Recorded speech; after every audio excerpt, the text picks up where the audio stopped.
right, so we have almost reached the last speaker of this first part of the afternoon session. In fact, after this, we will have a second part that will be moderated by from 3 p.m. and onwards by Carlo Giardinetti, and then from 5 p.m. I think he meant by Carlo Giardinetti, and then as our last guest we have Andrea LaMesa. And with Andrea, I would actually like to talk about many topics, of course, but among all the topics, I would like to talk to him in these 30 minutes about a topic that we haven't talked about yet specifically, which is this issue of the risk. Because obviously, Andrea, in your life, you have taken on quite a few risks.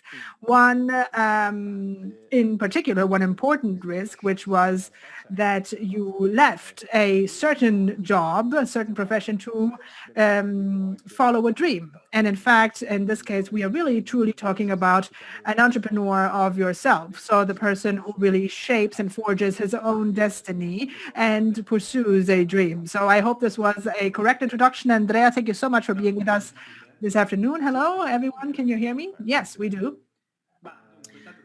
Okay, so yes, thank you, first of all, for the invitation, and I'm very happy to be able to share my story in this context. I just wanted to start with a short introduction, if I may. Yes, in fact, we talked to each other, of course, before this meeting, but I know that you are usually in San Francisco, but you're not today, so I'm very happy.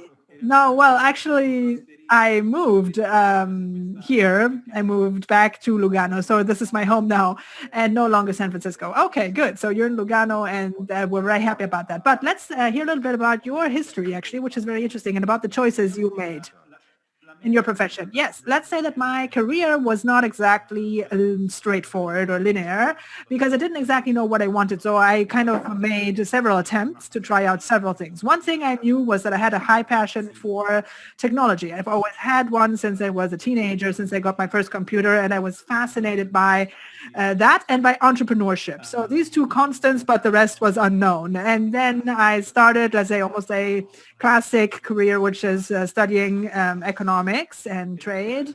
In university, I thought that was a safe way to go. But then after 2 years in my first job, I noticed that I wanted to do something of my own, since I also had a passion for entrepreneurship. So I left that safe road, let's say, for the unsafe road.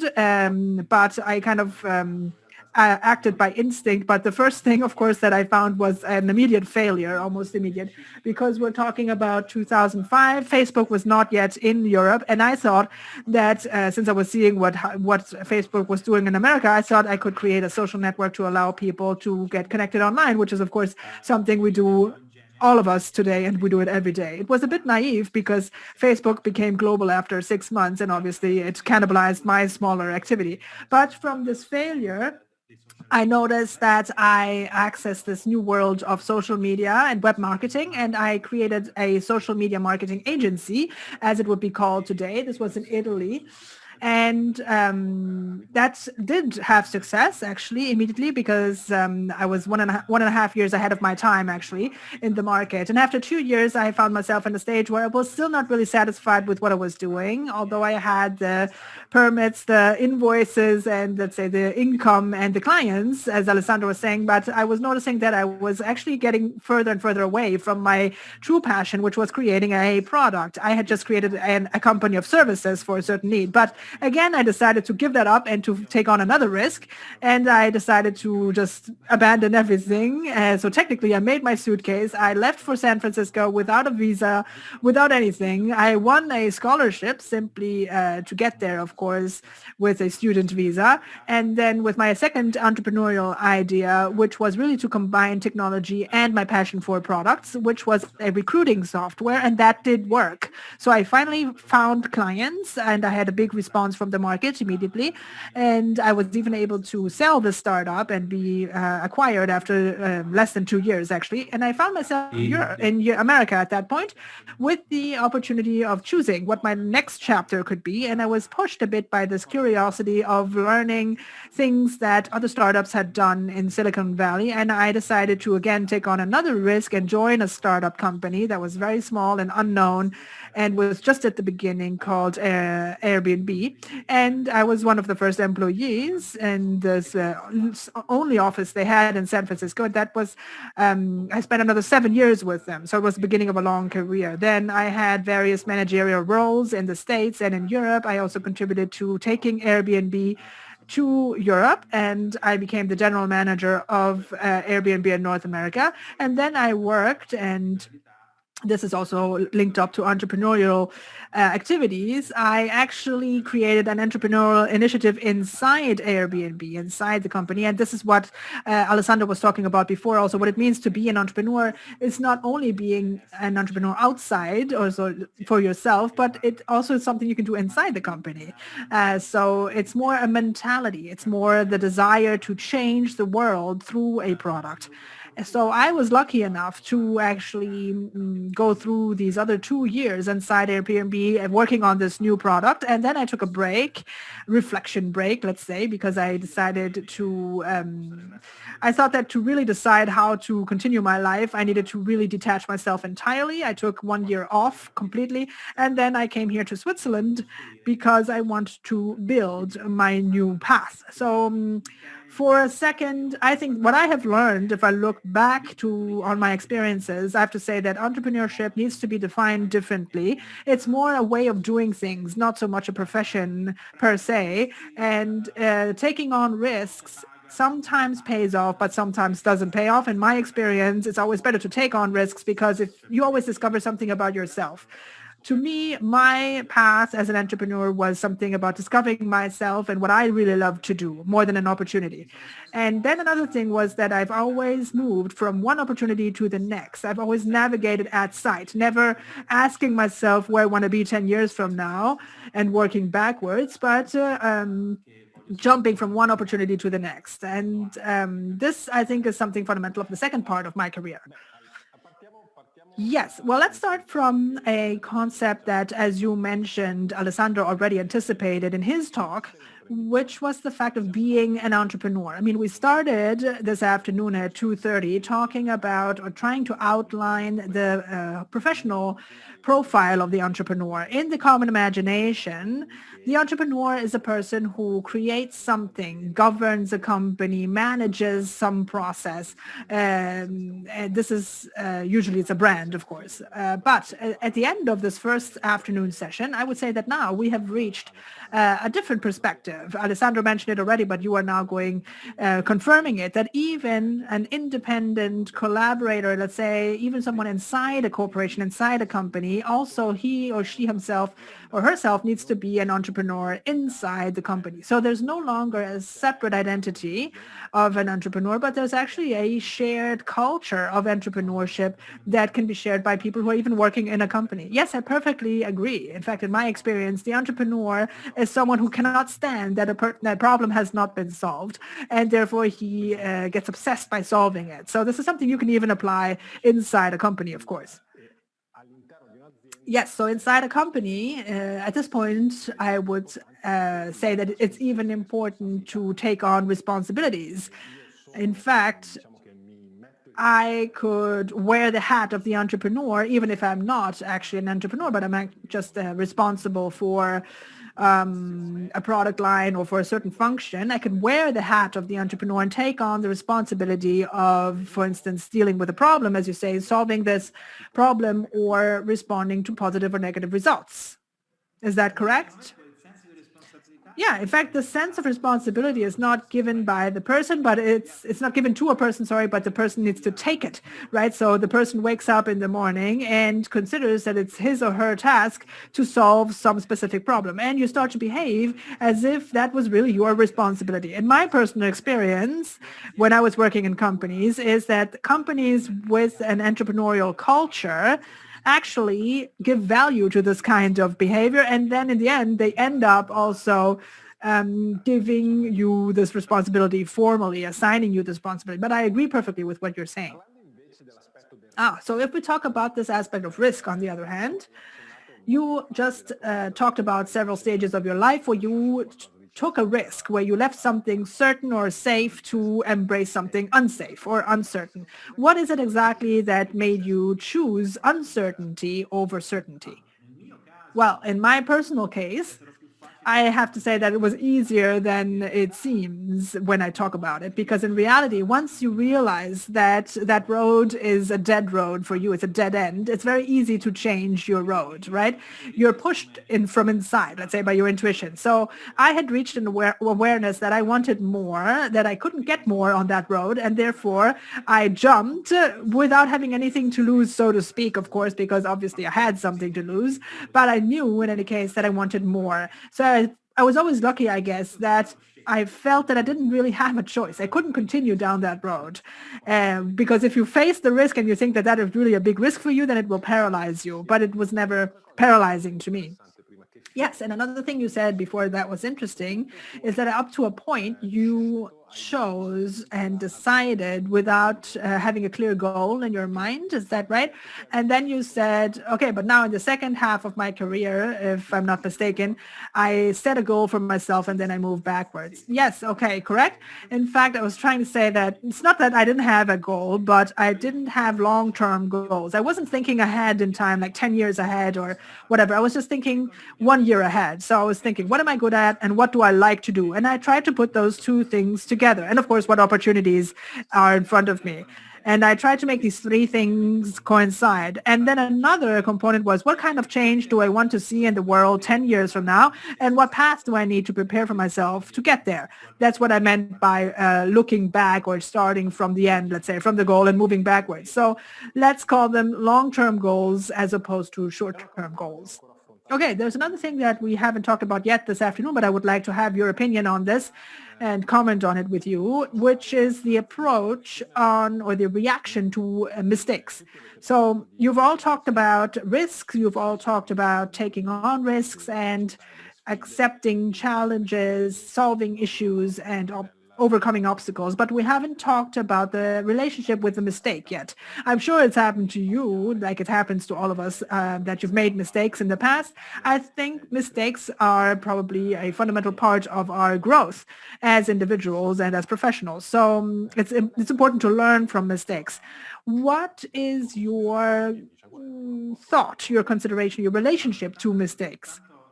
Well, first of all, I would say mistakes happen, and luckily they do, because the mistake is the other side of learning something very fast. I fight a bit with my personality here because I cannot stand making mistakes. This is a really, really bad attitude if you're an entrepreneur, by the way. An entrepreneur needs to jump and make mistakes, has to make mistakes. But from my point of view, I had to fight with my instinct a bit because I had to tell myself that the mistake is the name I give to my learning process. And other people had confirmed to me that that works and that I've made many big mistakes in my past. So I think you really need to accept it as part of the path, part of the development you go through. So when you make a mistake, you need to, of course, be aware of that, but also you need to have the lightness to look beyond and not, worry too much about it. Yeah, well, what is it exactly that made you change your mind? Because you said you changed your considerations about mistakes or the way you think of mistakes. Do you think it's important to make that click for every entrepreneur? Yes, absolutely. The entrepreneur, by definition, needs to try out new things. So it's like science. I mean, science proceeds by trial and error, right? You try and you make a mistake. So the entrepreneur needs to do the same thing, apply the same method. And the mistake is part of the method. And that's something I hadn't understood in the beginning. When I did realize it, I noticed that that was simply a way of operating. So if you ask me why I changed, it's because it's the only way I could move faster. Otherwise, you're paralyzed because you want to move slower so you don't make mistakes, to avoid making mistakes. Good. And another question is, what qualities do you think helped you to make choices and to substantially reach the point where you are today, which is definitely going to be another point of departure for you to move on? Well, on the one hand, I think it's curiosity, because I think the great thing about changing your direction professionally, changing your road, is that the new road has different components from the previous one. So this little light bulb of curiosity would would turn on, and that would be my driver to move on. So one driver is curiosity, and the other thing is what Alessandro was saying, people, because I am someone who has a lot of energy, and I get a lot of energy from working with others. And I think that the pillars of entrepreneurship and of startups are people. I mean, they're not a patent or a product or whatever, but they're the people behind the startup. And that's a benefit for me because I get energy from people and I give energy. And the third one is what we've just said. I learned to just take the jump. I have taken, let's say, taken on increasingly bigger responsibilities, and I'm always a bit bigger than my skills. And that little gap between my skills and the responsibility has been my growth. And if I knew that I didn't have the necessary skills, that it is what pushed me to get them, to obtain them. Okay, this evening we're going to, in fact, talk more about mistakes and about how you can deal with mistakes in general. And we're going to have our so-called F-up night. And do you know, in the European culture, in the Italian culture, what do you think that the culture concerning mistakes is like? I mean, also on the other side of the ocean in the United States, I think there is a distinction in how we conceive mistakes. If you agree, what do you think that is? Well, certainly I would say that in the culture of Silicon Valley, for instance, or in the American tech world, there is an absolute tolerance of mistakes and an absolute social acknowledgement for anyone who gives it a try, whoever tries and fails. So while I was coming from a culture in Italy, on the other hand, where on the one hand, you celebrate the genius and the inventor and so on, and whoever makes it, but socially speaking, there is still a lot of stigma about people who make a mistake or fail and don't make it, like the entrepreneur who fails. So I think the American culture in that sense opens the road towards more people who really are willing to try out new things. And they tolerate mistakes more. And then there's another economic issue that this awareness, cultural awareness, is based on, that the American job market is much more tolerant of someone who fails and exits the job market and then comes back. It's easier to come back, right, to being reintegrated in the job market. That's maybe not a cultural element, but it's one of the pillars that this culture is founded on. We still have a few minutes, and just like I did with the other speakers before you, I would like to ask you for a piece of advice for our audience, for the people who are listening to us, and also I've asked the same thing to the other speakers. What advice would you give to someone who is asking themselves, am I really an entrepreneur or not? What should I do in the future? And what can I do to become an entrepreneur? Should I risk? Shouldn't I risk? Whom should I be to be a good entrepreneur? Well, I would say that I would shift the attention maybe from whether to be an entrepreneur or not. I would ask myself, what change do I want to see in the world, and what do I like to do? What product do I want to contribute to society, or what problem do I want to solve? And once you have gotten the answer to that, I mean, and if the answer is, now I really have to give it a try myself, then you're certainly an entrepreneur. So I would maybe focus more on what motivates you, because entrepreneurship is a long and hard road to go down. And more than that, yes, more than ask myself what product and so on I can launch in the market, I would ask myself what I really want to contribute. Yes, and another aspect that emerged with Alessandro also was this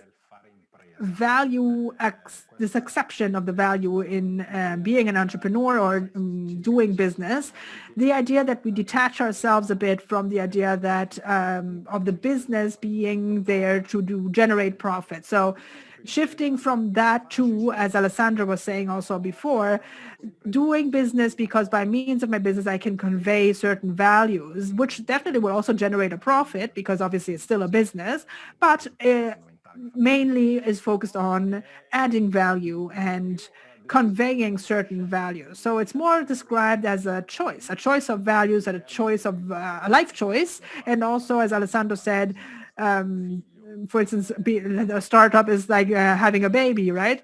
And if there is a concept that is connected to my value, when you need to suffer, then when you need to really work hard 24 hours a day for however many days, you're going to suffer less because you know that there's a value in there and that you are trying to fulfill that value. Is that correct?